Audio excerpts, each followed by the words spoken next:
More of the Betrice Berry Show right after this.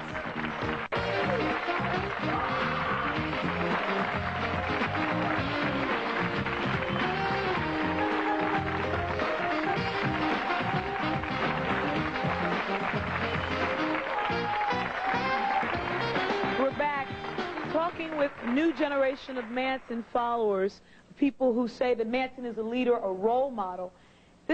The reason for doing this show is that a lot of these people, you know, you all are cheering, you may not have even been born when this happened in '69. You're not aware of it, and our reason for doing this is to make people aware that there are a lot of people who are saying Manson is a great leader, he's a role model. I asked you a question earlier, Blue, why the murder? In the context of the 60s, killing or violence was not unusual. As I said, the music was singing it, etc. We also were involved in a war in Vietnam at that time. Every day we saw body bags. You know, the sons of America were being sent to kill in a war, and to, you know, we saw the victims of the Vietnam War. Lou, this is why this is so frightening to me. We showed America violence in their own bedroom, in their own houses, and we said, this is where the country is headed. We are your children. We are doing what you have taught us to do. This is so frightening to me, because you respond to this global violence that you see as heinous with more violence. We middle-class children came from. We did what TV taught us to do. We did what you can't believe. That's why you have to put it on Manson. That's why you can't believe it came out of your own houses. America's children are not going for the same old putting money over life. I want to ask Sandra a question, but before I do, I think it should be made clear, I personally have no evidence that she herself has participated in any of the Manson murders. I'll take responsibility for all of it. Okay, but I mean, I have no evidence that you yourself actually participated.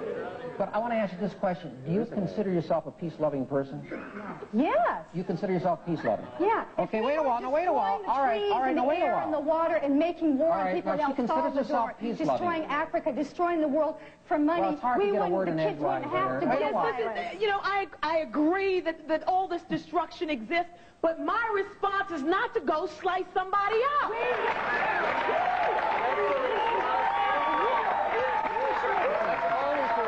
When you're at war, you be a better person.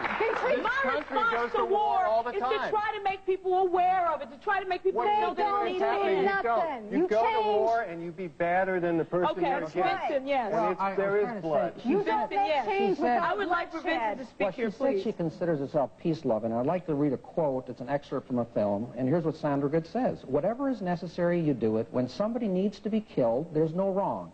You do it, and then you move on. And you pick up a child, and you move him to the desert. You pick up as many children as you can, and you kill whoever gets in your way. That is us. She just said she was peace-loving, and yet she says if someone gets in her way... Yourself. That's not self-defense. You that's look not out for yourself. That's not self-defense. That's called murder. Vincent, what was the theory of helter-skelter? What was that about? The theory of helter-skelter is that Manson was trying to ignite a race war between blacks and whites. And he thought by killing these people and framing the black man, it would turn the white community against the black community. There'd be this all-out war, which he called helter-skelter. So he caused the L.A. riots in Watts, right? He said that during the war, he was going to take his family to the bottomless pit in the desert, a place he derived from Revelation 9. He says, we're going to grow to a size of 144,000 people, the 12 tribes of Israel referred to in Revelation 7. He said the black man was going to win this war. It was their karma. It was their turn to take over. They'd been stepped on by the white man for centuries. But he said the black man would never know how to handle the reins of power because he said Blackie only knows what Whitey's told him to do. So he said they'd have to turn over the reins of power to those white people who had survived helter-skelter, i.e. Charles Manson and his family, that he said, we'll come out of the bottomless pit, and quoting Manson, we'll send Blackie on his way to picking cotton, and we'll take over the leadership of the world. That's a fantasy. You would have to be psychotic to believe that. None of those people were judged psychotic. This is what he told his killers. No, this is what he told his killers. They might have been kicking that fantasy around at the ranch. These are the people that killed for him. You weren't around, George. These are the people that killed for him. They killed for themselves. They didn't do anything unless he How do you know this? He didn't permit them to do anything unless he knew about it and gave his consent. I'll tell you something. No, that's not true. I'll tell you something else. I just heard a tape of the recent parole hearing for Bruce Davis, and he said you might have done a good job. The representative from the DA's office at that hearing said you might have done a good job of selling the helter-skelter motive to the jury, but that nobody in the DA's office believed that. No, that just came out. Excuse me, I don't understand how you two can sit up on the stage and you 3 or 4 or whatever back there can sit here and try and convince a whole audience and a whole audience out there, viewers, excuse me, that we're naive and that we're wrong, you know, after all these people have been living for centuries, you know, following these beliefs, you know. Granted, the world is not a perfect place. But when your beliefs infringe on somebody else's rights or lives, then you're wrong. They don't. My beliefs don't. My beliefs don't infringe on anybody's rights. In a minute, you're going to meet some other people who come out and say Manson is a role model, that we should listen to him based on what? I was with him since 1968, before the murders and after the murders. I'm a very strong-willed person. I would not be with a person who tried to take my will or who was taking anybody's will. See, but this is what this man is responding to. He's saying that it's personal. He doesn't understand what it is we should listen to. Either you get in the will of life, and that's Atwa. That's saving your trees, your water, or you're in the will of death and you die. That's all there is to it. Lines have been drawn. I want to give you an example of the mesmerization in the Manson family. When I first met Sandra, she was up in Independence, and she was with Squeaky. And I met him out in the... Yeah, and I was out they were out in the street, and I said I wanted to talk to them at the DA's office. And they said, well, if you bring some candy, okay, I'll talk to you. Anyway, Sandra told me that out in the desert once, Manson picked up a dead bird, breathed on it, and the bird flew away. That's the state of mind of the people in the Manson family.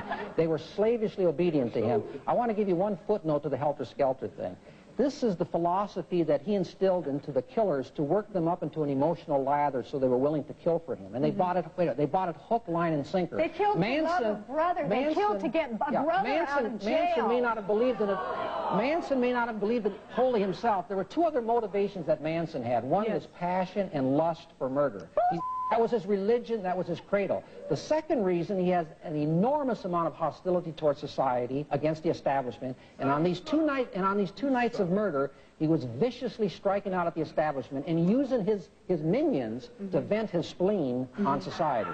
I'd like to say something. Why did my sister have to pay for it? She shouldn't have been in Hollywood, Why my sister? Why all of them? Why do we have to pay for this? I'll talk to you about that. My sister was a good person. Hollywood is a hellish and the thing is, the fact is that these people are murderers, and we have to protect ourselves from these type of people so they don't go out and kill more of us.